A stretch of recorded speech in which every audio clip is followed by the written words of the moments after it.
Hi everyone, Ernest here from the Center for Cybersecurity. I'm the head of growth here at CFC, and I have with me today James, who is our head of curriculum and main trainer. So, any of our students watching this, obviously, he'll be a very familiar face. I'll let James do a very quick introduction of who he is and what he does here at CFC. Hello. Right, my name is James. I started the Center for Cybersecurity (CFC) with Ernest and Ethan, right? And it's been over a year, right? We've been running this concurrently. We've been doing the training, right? Expanding our capabilities to really bring cybersecurity training to all of you, right? So, Awesome. yeah. Yeah, so the main thing that I wanted to discuss with you today, James, is how does one make a mid-career switch into cybersecurity, specifically in Singapore? And the reason why I felt you were the perfect person to ask is you have been the one, training all of our students, and I think we both know that most of them are making a mid-career switch, and most of the people who come to us are also, sort of have their own job or they're thinking of moving into career. So I just wanted to sit down with you and try to understand, from your perspective as a trainer, especially a lot of the people that come to us because they have a lot of worries, a lot of fears. I wanted you to give us some insight as to if I was a mid-career switcher, what are the skills I might need? What are some of the roadblocks I might face? And actually, at the end of the day, what is the training like in CFC, right? So one of the main questions we always get. So let's say I have no cybersecurity experience right now and I'm making a career switch. What are some skills you think I might need even before jumping into cybersecurity? And as the process goes on, like what are some skills that I would be very helpful for me as I make the transition into the cybersecurity career? Sure. So, judging from what the industry is looking for, and judging by our students, and then comparing those who are always performing better, right?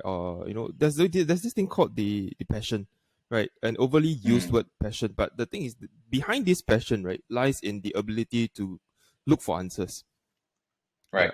Yeah. That oh, I'm interested in this, right? I'm gonna dig everywhere, right? I'm gonna look at books. I'm gonna look at videos, podcasts, streams, of people talking about cybersecurity, right? Or even anything else, right? If you have an interest in something, right, you will definitely go and dig further. Like, hey, I want to find out more about maybe cars. I want to find out more about maybe the latest new technology, right? Yep. So it is this passion, this interest, right, that drives one's learning ability. Because once you have the interest, right, you'll go and dig, and when you dig in the for information further and further, deeper and deeper, right, that's where you accumulate all this information.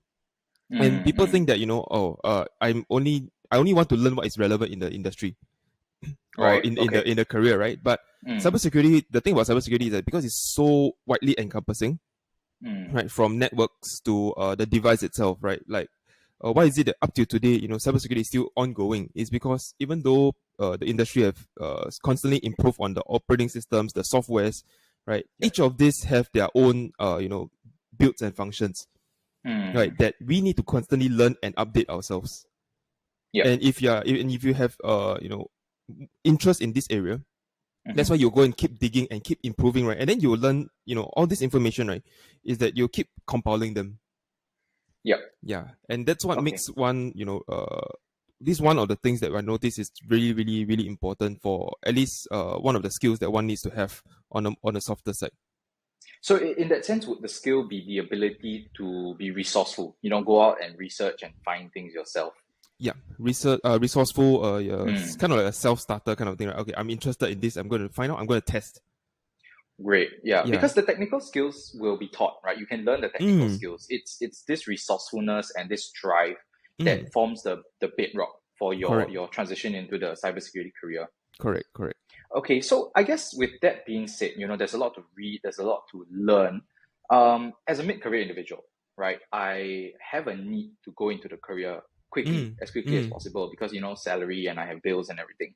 How long would it take me from knowing nothing at all to being a cybersecurity professional?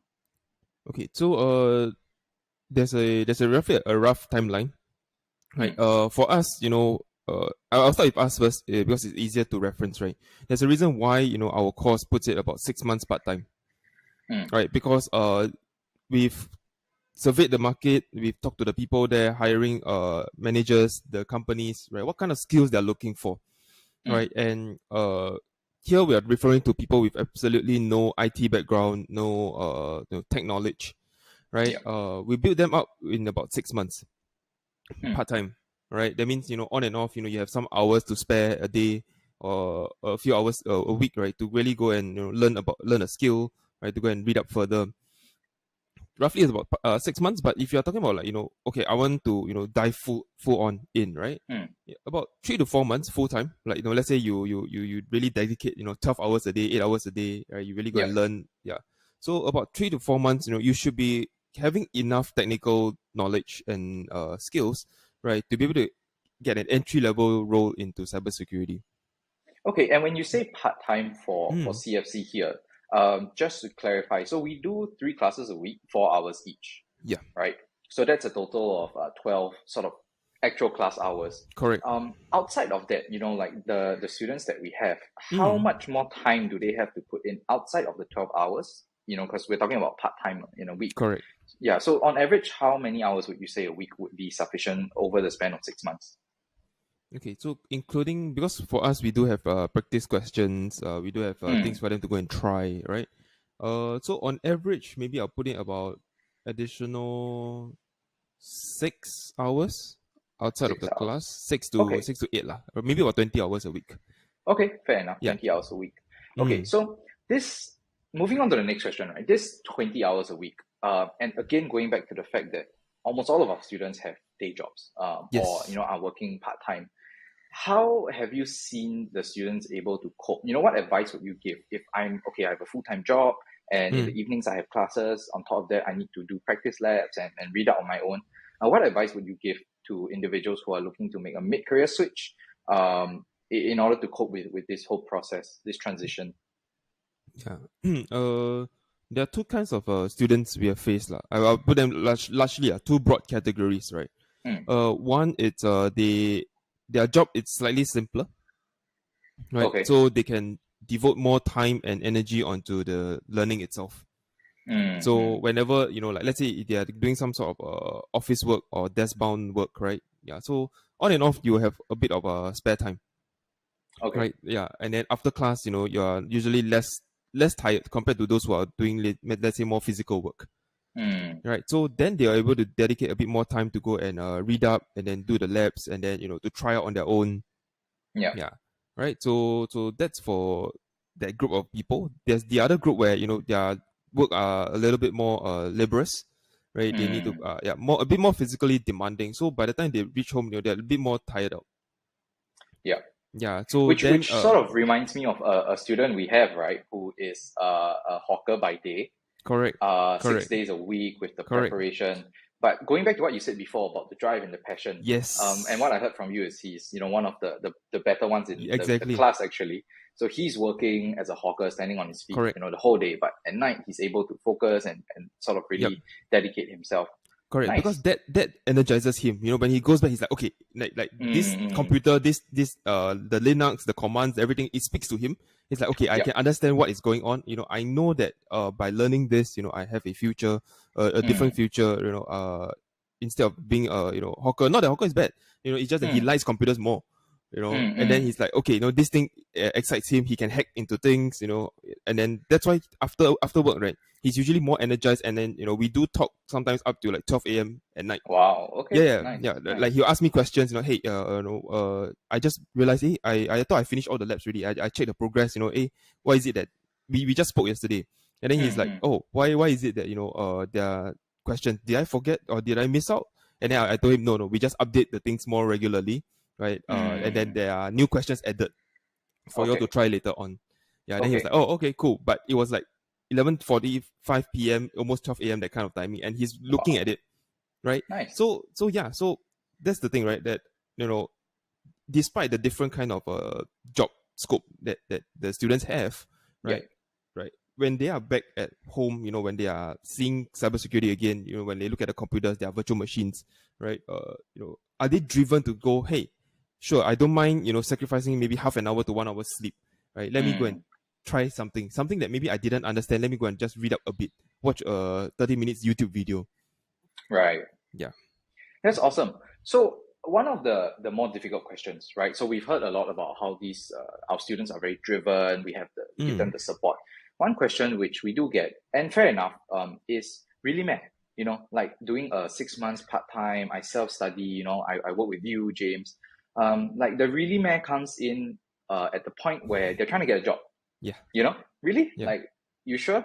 And there's one thing at CFC is we never guarantee a job, Mm. right? But we're also very proud to tell people that we do have a 100% interview to employment rate with our students. So what that means is any one of our students who has gone for interviews have had received offers and eventually employment. So how come? Can you break down this really for me? How is it that through this process, the 6 months, our students are able to, or even don't talk about our students, like in general, how is it that someone from outside of cybersecurity looking to make a mid-career switch can apply themselves so much so that someone will actually hire them, maybe with no degree or whatever? Like, what is the mindset in terms of the market, the employees, and sort of just walk us through that process? Sure. So I'll talk about the hiring market in general, right? We ourselves hire people for us to work, right? So putting ourselves in that in their shoes is that we look for people whom we can trust to do the work at the end of the day, right? Can I trust that when I pay you to do the work, you can get it done, right? And then I can allow you to help me, grow my company, right? Or sustain whatever that role requires you to do. So same thing likewise for cybersecurity. It's that hiring managers at the end of the day needs to trust that you can do the work. Yeah. Right. So that's where the skills comes in very, very important. You need to know what you're talking about. Right. You need to know that, okay, when I'm talking about networking, IP addresses, looking at the ports, looking at the vulnerabilities, you know how these are interconnected, how these are interrelated. Right? Not just, quoting sources, books, or whatever, right? Is that you really know how it works. So in order to do that, therefore, you need the time and energy spent on, having your virtual machines, having things set up for you to test and play, right? Because in Singapore, we can't really test an external organization's software and systems, right? That's why virtual machines become very handy. So you need to know how to set up virtual machines for your own virtual labs. Yeah, you need to set up your own different, you can download your different ISO files, right, to go and create your own Windows machines, your Windows servers, your Linuxes, right, for you to play around and test. But if you realize at this point in time, if you have no idea what I'm talking about, right, then it means that, okay, there's a serious lack in that knowledge already. Sure. Yeah, that's where, you really need to find a provider, right? Be it Hack the Box, Try Hack Me, YouTube videos, or you sign up for courses that really prepares you, to really deep dive into, okay, what are you actually doing? When you see an IP address, do you exactly know, is it internal, is it external, right? When is it an APIPA? Things like this, right? Even though very basic, but it's the foundation. And once you're able to build the foundation, of the IT cybersecurity side of things, right? Everything else, goes back into this. No matter how far you go, how deep you go, right? The foundations don't change.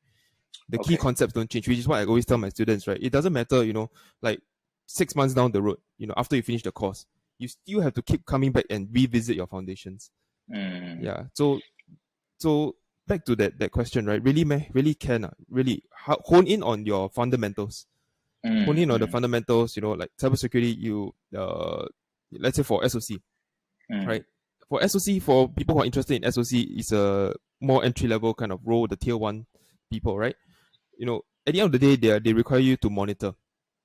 They monitor the dashboard, right? You need to know the alerts. You need to know what is coming in, or how the attacks are happening.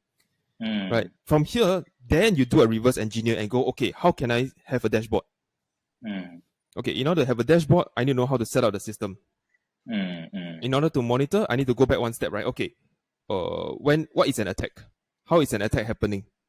Yeah. Okay. In order to attack, what is required to attack? Let's say I need an IP address, I need a port, I need a protocol. Right. There are rules in cybersecurity networks. Right. So what kind of rules are they? Go back fundamentals, right? That it still goes back to IP address, ports, protocols.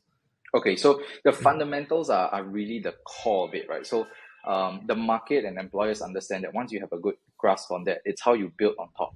But as long as you have strong fundamentals, especially in the market we are seeing where there's a huge lack of cybersecurity professionals, right? Correct. Where if you can really understand and grasp these fundamentals, you can get employed, which leads me to my next question. And again, it's a fair question. A lot of people ask, like, what if I don't have any specific IT certifications? I don't have any specific cybersecurity certifications.